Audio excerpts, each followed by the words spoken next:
សំណួរទី1ប្រវត្តិវិទ្យាតើកិច្ចសហប្រតិបត្តិការក្នុងក្របខ័ណ្ឌអាស៊ាននិងជាមួយប្រទេសជិតខាងបាននាំមកនូវផលប្រយោជន៍អ្វីខ្លះដល់កម្ពុជាសំណួរទី2ចូលពណ៌នាពីបញ្ហាធំៗដែលពិភពលោកជួបប្រទះសំណួរទី3តើរបបប្រល័យពូជសាសន៍កម្ពុជាប្រជាធិបតេយ្យពីឆ្នាំ1975ដល់ឆ្នាំ1979នាំមកនូវសោកនាដកម្មអ្វីខ្លះដល់កម្ពុជាសំណួរទី4ចូលវិភាគពីមូលហេតុនិងផលវិបាកនៃសង្គ្រាមឆ្នាំ1970ដល់ឆ្នាំ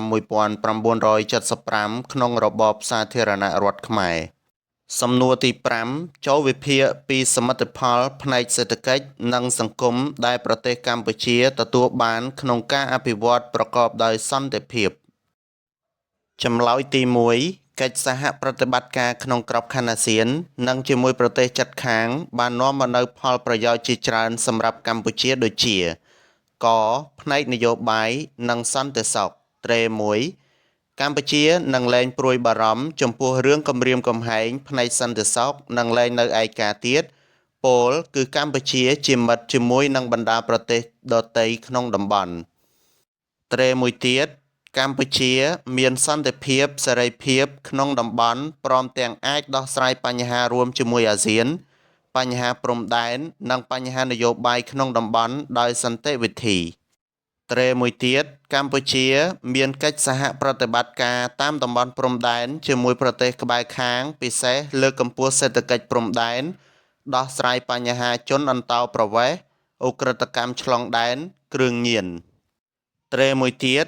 កម្ពុជាលេចមុខមាត់លើឆាកអន្តរជាតិដោយទៅនឹងបណ្ដាប្រទេសក្នុងសមាគមអាស៊ាននិងមានសិទ្ធិធ្វើសហប្រតិបត្តិការដោយសមភាពត្រេមួយទៀតក្រោយពេលចូលជាសមាជិកអាស៊ានកម្ពុជាទទួលបាននៅបទពិសោធន៍ពីខ្លឹមសារនៃតំបន់និយមនិងសកលលោកនិយមព្រមទាំងយល់ដឹងពីទំនាក់ទំនងការទូតត្រេមួយទៀតអាស៊ានបានឲ្យកម្ពុជាដើរតួនាទីយ៉ាងសំខាន់ខាងនយោបាយក្នុងតំបន់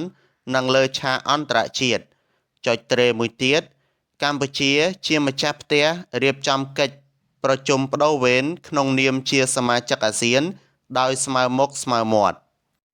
ចំណុចខផ្នែកសេដ្ឋកិច្ចកម្ពុជាបានបញ្ចូលចរន្តនិងលំនាំនៃការលូតលាស់ខាងផ្នែកសេដ្ឋកិច្ចនិងនៅក្នុងប្រទេសរបស់ខ្លួនទៅក្នុងលំនាំនៃការអភិវឌ្ឍសេដ្ឋកិច្ចនៅក្នុងតំបន់ត្រេមួយទៀត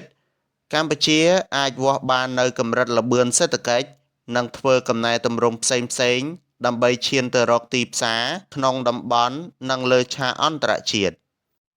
ត្រេមួយទៀតកម្ពុជានឹងទទួលបានការអភិវឌ្ឍលើវិស័យផ្សេងៗទៀតដូចជាកសិកម្មឧស្សាហកម្ម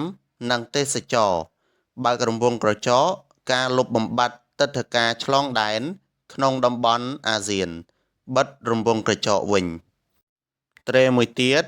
សមាហរណកម្មកម្ពុជាទៅក្នុងអាស៊ានបាននាំមកនូវការចូលរួមយ៉ាងសកម្មក្នុងទំនាក់ទំនងប្រទេស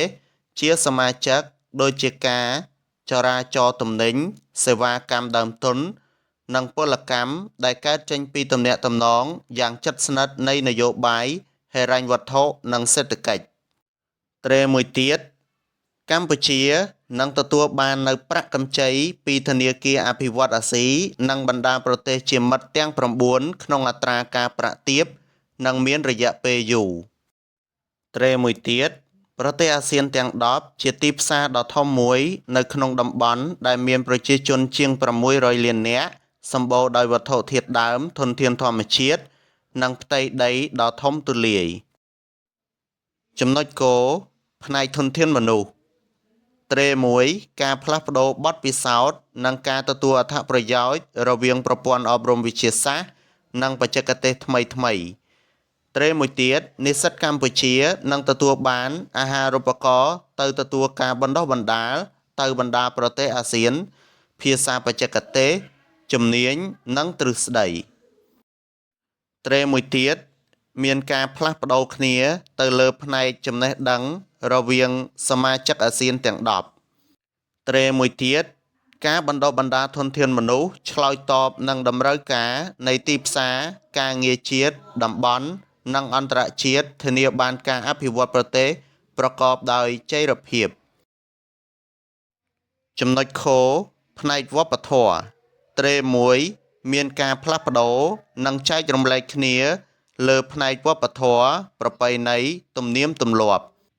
ចុចត្រេមួយទៀតផ្សព្វផ្សាយបានទូលំទូលាយនៅវប្បធម៌ប្រពៃណីទំនៀមទម្លាប់ដ៏ផូរផង់របស់ជាតិខ្លួនត្រេមួយទៀតពហុវប្បធម៌ធ្វើឲ្យប្រជាជាតិនីមួយៗស្រឡាញ់សន្តិភាពនិងគោរពសិទ្ធិគ្នាទៅវិញទៅមកចុចត្រេមួយទៀតកម្ពុជាធ្វើជាម្ចាស់ផ្ទះការប្រកួតកីឡាស៊ីហ្គេមលើកទី32ឆ្នាំ2023